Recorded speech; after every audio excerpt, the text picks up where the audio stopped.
Hi guys! If you have ever wanted to make your own invitations for parties either to sell or for personal use, then this is the video for you.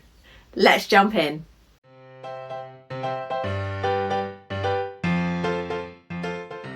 Now, the type of design on your invitations is going to definitely dictate the finish of the paper or cardstock that you use. Luckily, Paper Cutz have got so many wonderful different styles and finishes that you are sure to find one that is going to show off your design in the best light. Today, I'm going to be showing you what a finish looks like on the RC waterproof paper in both a gloss and satin finish, the beautiful Inkjet Pearl Shine in 260 GSM, and a standard glossy waterproof finish as well. You could use matte, but in my opinion, invitations look much better on a glossy or satin finish. You will need a printer to print your designs. I'll be using my Canon IP8750 and obviously something to cut with. Now, I understand that some at-home crafters may not have a trimmer or guillotine, so I'm also going to show you how you can achieve perfect results with a sharp blade and a ruler. Now, to design these, we're going to be using Canva. I'm going to show you how to use both their preset designs and also how to create one for yourself. And we're going to be printing in Affinity Designer, although you could just print straight from Photo Viewer. However, you won't get the best results, as I have discussed in previous videos. So, what are we waiting for? Let's get those invitations designed. We're going to start in Canva, and I'm having a look at what football or soccer invitation presets they've got.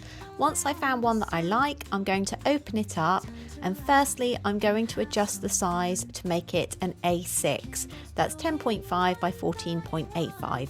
I'm then going to make sure that it resizes the design rather than makes a copy. And as this will be for a little girl, I have found some football playing little girls, removed the background, and then adjusted that and placed it in the middle of the invitation. I'm now going to go through and adjust all of the preset information on here to match my party. I'll have a tweak with the layout to make sure that everything is nice and clear and is the right size to be easily read once printed. I wasn't too keen on the background grass, so I've gone in and changed that, but because it's a graphic and it's not easily changed, if you use the duotone, you're actually able to edit the colour of something. I've also gone ahead and made a more distinct football pitch markings and added that and just moved it down the layers to make sure that everything is exactly as I like.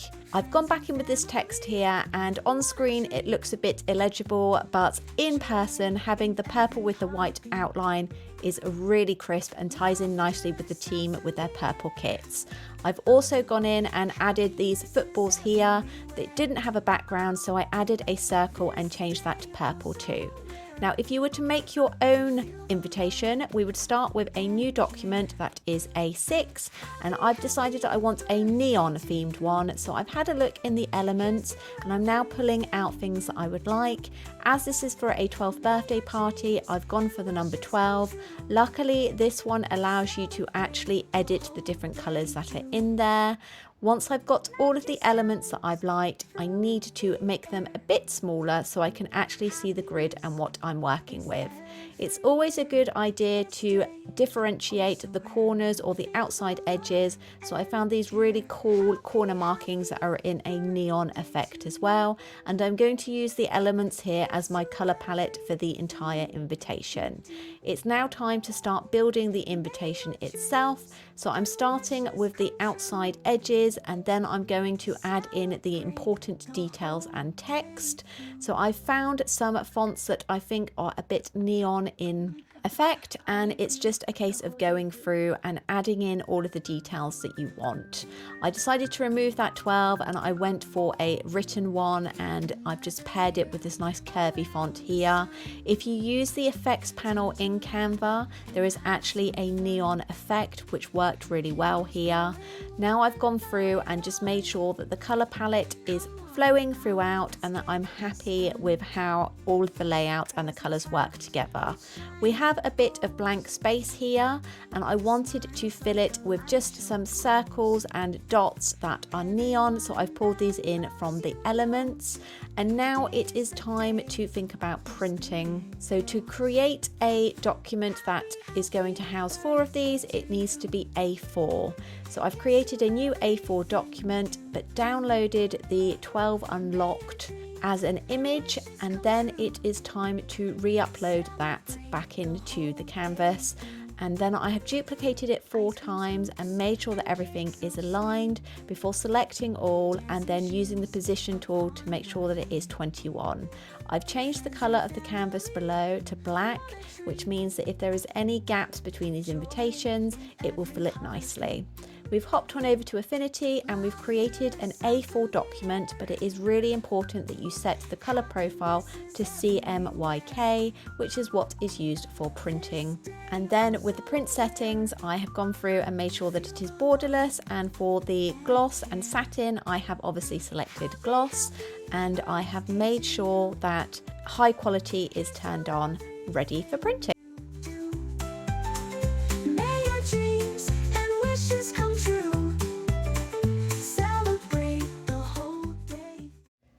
We're going to have a closer look at the print qualities for the different finishes of cards.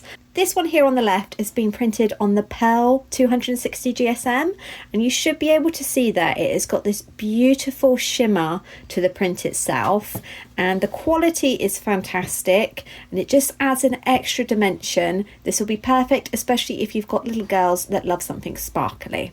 This one is the RC Gloss, which means it's nice and waterproof, and it is also 260 GSM. That's obviously referring more to the weight. In truth, the Pearl feels slightly thicker, but you have to remember that these would be trimmed down anyway. But you can see that beautiful shine on there. The colours are really vivid and they definitely pop. For the other design, this is a Glossy Photo 180 GSM. Now, because this is going to be A6, 180 GSM is absolutely fine for thickness. The colour itself is perfect. It's got a great depth there, and everything has printed out beautifully and crisp. And you can see these neon effects look really good on this gloss effect cardstock. And on the other side, we have the RC Satin, which is 240 GSM. Now, if you can see there is this lovely slight texture to it. It's really tactile when you run your fingers over it. It's again completely waterproof as well, and it's got this lovely depth of colour to it without being as shiny as the gloss. And in my opinion, the neon looks even better on this. If you can see these two cakes here, on the right we obviously have the satin, and there is just a slight glow or haloing around the edge, whereas the satin itself is crisper. Now obviously it depends on what design you're going to have, but in my opinion the RC satin here looks better with this haloing because it looks more like a neon effect. So now we need to cut. If you are planning on making hundreds of these, or indeed selling them, then I would highly suggest at the very minimum a paper trimmer, or preferably a paper guillotine or a rotary blade cutter. These are good for smaller items, but the blade itself will need replacing quite often, or you get a furry edge. So I'm going to show you how to cut with a rotary cutter like this. So we know that these are going to be A5 in size. So we are going to mark this down on here. I've extended the little arm out here. And in case you're not aware, A5 is going to be 10.5 centimeters down at the top. So a little tip, if you have got one of these extending ones, when you're making sure that everything is straight, do not use this here, butting the paper edge up to, because it has a tendency to flex or be slightly off or overextend, whereas this bit at the top is completely straight. So you should be always making sure that your paper is butted up to there before you trim. And then we're just going to pull that down to the bottom here. And then we are going to go back across, and it should be 148.5 millimeters or 14.85 centimeters.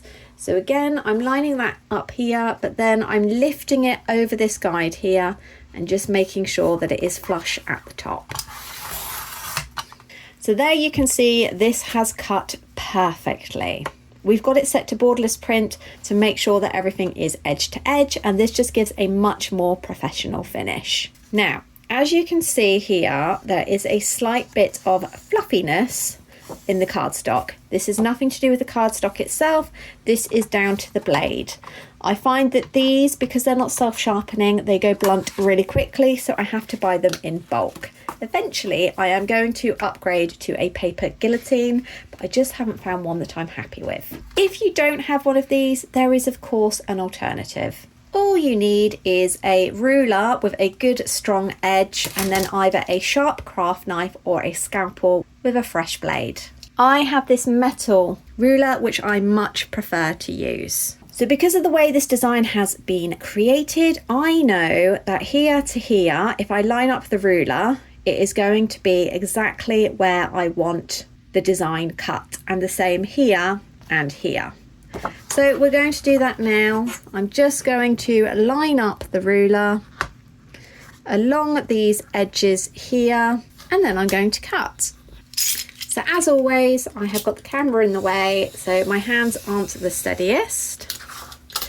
But you can see here, in my opinion, you get a much more accurate cut than using the paper trimmer. And if we go along the bottom,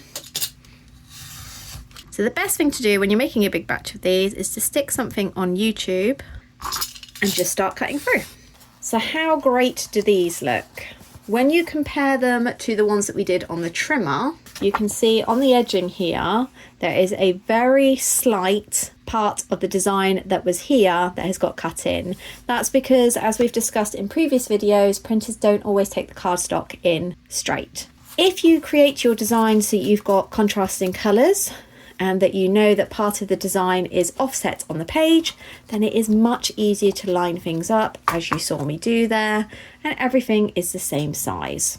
Now, I love how these invitations have turned out. My favourite has got to be the RC Satin and also the Pearl. The Pearl, you might be able to see a bit better in the light, although I did show you earlier. There's just this beautiful shimmery, glittery finish, and it really does help to make the invitations pop and look a little bit fancy.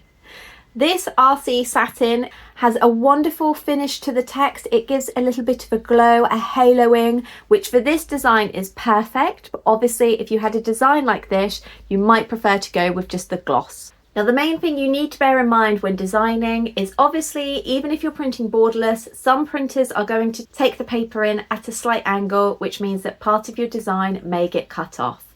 Another thing with borderless is that when you come to print, it enlarges the entire design so that things that are too close to the edge may be removed or completely missing for your print. So bear this in mind when you are designing. Luckily, I've kept all of the important details to the middle on both of these invitations so that we're not missing anything.